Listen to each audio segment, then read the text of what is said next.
Hello and welcome again. We're continuing with Swahili lessons for English speakers, and we already looked at the introduction to Swahili alphabet, and then we have also looked at nouns, singular and plural, and then we have also looked at pronouns in Swahili. Today we're looking at possessives in Swahili. So chapter 3. Funzo la tatu. Tatu there means 3. Funzo is lesson, so it's third lesson. Actually, it's 3b. So there are various versions of possessives based on the subject. It could be possessives referring to a human being, to a thing, to an object, or place or location. So when we're referring to people, we use W for possessive, which starts with a W. So for example, mine, the possessive in Swahili is angu. If it's a person, then we say wangu. Wangu. So my mother will be mama wangu. And then position or place or location, we use P. And lastly, for object or things, we use Y, CH, L for singular, or Z or VY for plural. Okay, let's look at the possessives. Angu, that means mine. So that could be langu, wangu, vyangu, changu, or pangu. Ako means yours. That could be lako, wako, vyako, chako, or pako. Ake means his or hers.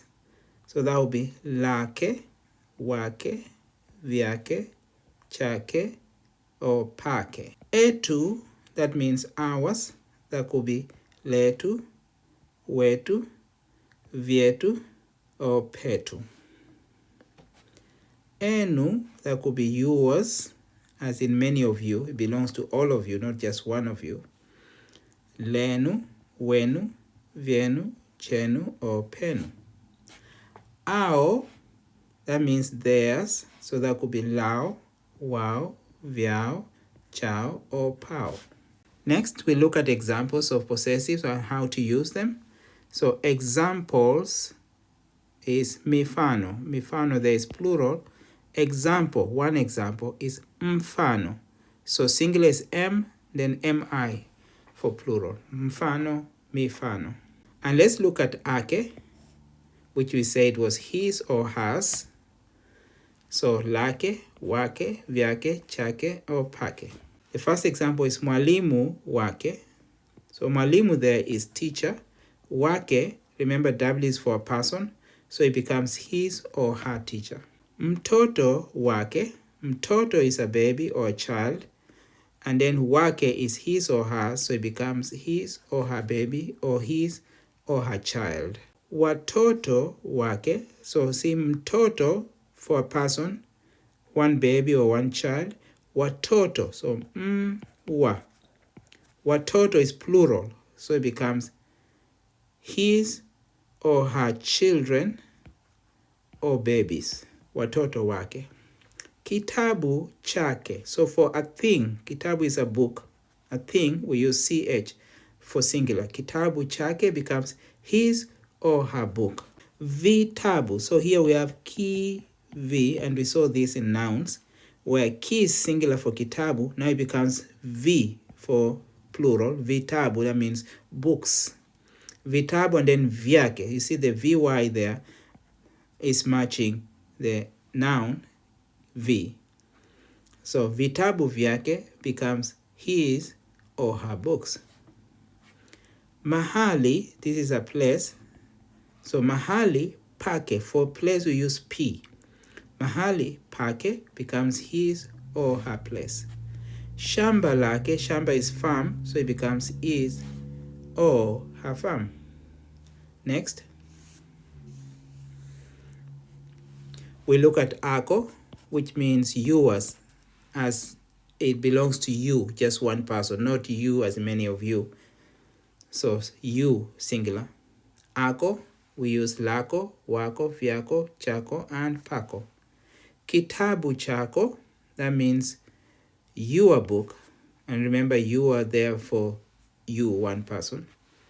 Vitabu, that's a you. Vitabu vyako becomes your books. Mtoto wako, that becomes your child or your baby. Watoto wako becomes your children or babies. Mahali pako, that becomes your place. Shamba lako becomes your farm. Next example, we're looking at enu, that means yours, as in many of you, 2 or 3 of you, or even more. So kitabu chenu, that means your book. Vitabu vyenu means your books. Mtoto wenu, your child. Watoto wenu, your children or babies. Your babies. Watoto wenu. Mahali penu, your place. Shamba lenu, your farm. Now the last part, we're just going to mix the possessives. And again, we're looking at angu for mine, ako for yours, ake for his or hers, etu for ours, enu for yours, many of you, and ao for theirs. Mtoto wangu, that's my baby. Mtoto wetu, our baby. Mtoto wako, your baby. Mtoto wao, their baby. Pahali pake, his or her place. Thank you very much. Please go back to the playlist and you'll see the other lessons, and I'll keep on adding more to the same playlist. If you enjoyed this video, please support the channel by liking this video and also by subscribing.